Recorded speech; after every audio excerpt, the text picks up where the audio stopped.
Proses evakuasi korban erupsi Gunung Merapi, Sumatera Barat terus dilakukan petugas gabungan. Saat ini pemirsa, petugas fokus untuk mengevakuasi 6 orang pendaki yang meninggal dunia di puncak Gunung Merapi.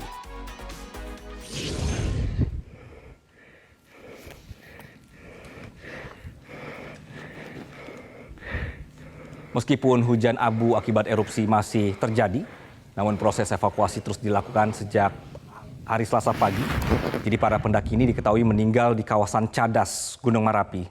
Selain itu, tim gabungan juga masih berupaya mencari dan mengevakuasi 18 orang pendaki yang terjebak di kawasan tersebut.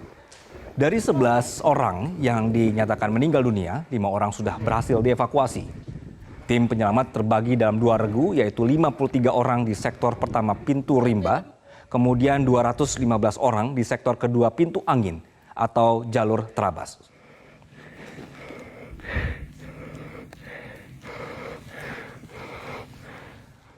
Untuk mengetahui bagaimana proses evakuasi 6 pendaki yang diketahui meninggal dunia di puncak gunung, sudah terhubung bersama kami PLH BKSDA Sumatera Barat, Dian Indrati. Selamat sore, Mbak Dian. Selamat sore, Bang. Ya. Jadi apakah 6 pendaki yang meninggal di puncak ini sudah berhasil evakuasi untuk informasi saat ini?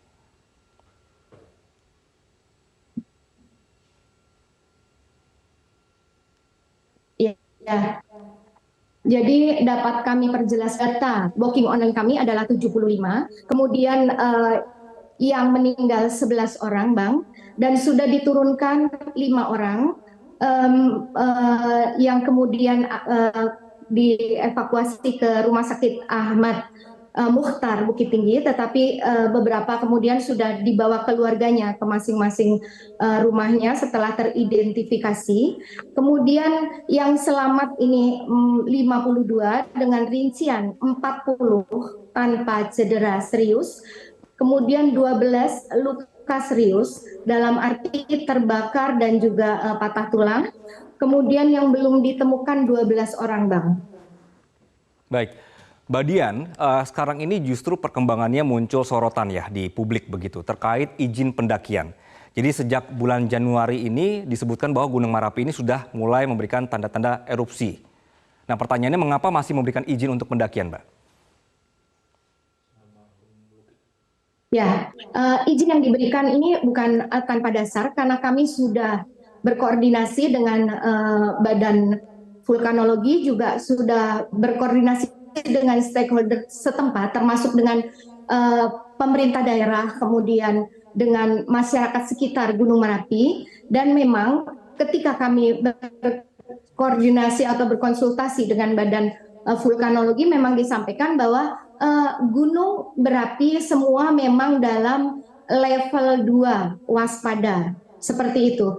Dengan tentunya dengan mitigasi dan adaptasi yang kita lakukan, dengan melalui SOP, kemudian batasan-batasan tertentu untuk para pendaki ya, karena kami juga menerima animo yang sangat besar dari masyarakat untuk mendaki ke Gunung Merapi.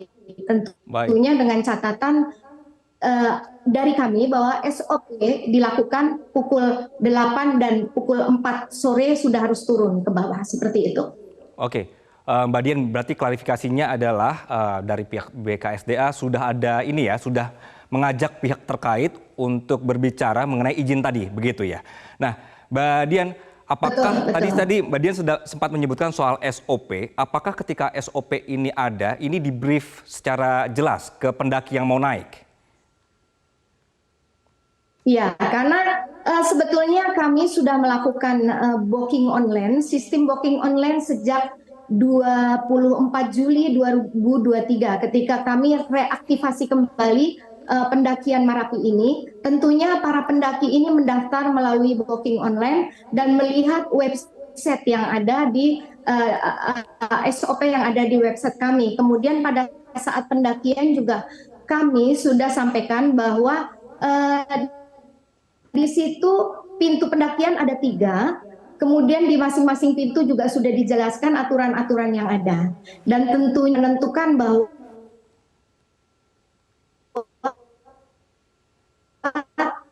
seperti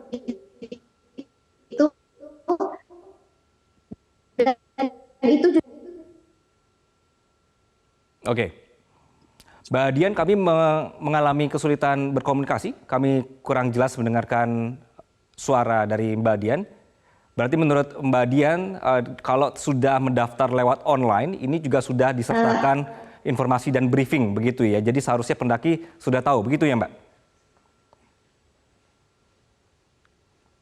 Iya, karena memang booking online itu kan memang pendaftarannya melalui website kami. Kemudian begitu pendaki itu masuk melalui 3 pintu, kami membuka 3 pintu pendakian di mana kami bekerja sama dengan masing-masing nagari dan membuka jasa wisata untuk masing-masing nagari.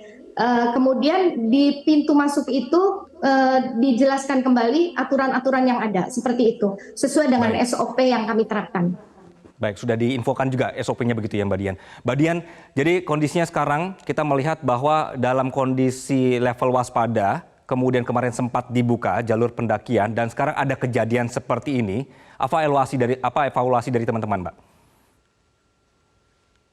Tentunya kita menutup pendakian ini untuk waktu yang belum ditentukan ya. Kita tutup kembali, kemudian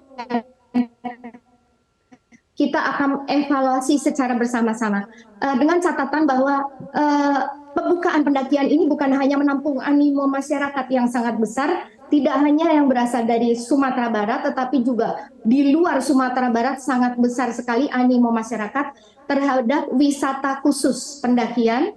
Jadi kami buka, kami tampung, kemudian kami komunikasikan, tapi bukan hanya menampung animo masyarakat yang besar saja, tetapi ini juga menyangkut peningkatan perekonomian masyarakat di sekitar kawasan dengan adanya pembukaan jasa wisata. Nanti kita akan evaluasi kembali dengan stakeholder yang ada, untung ruginya seperti apa dan bagaimana kelanjutannya.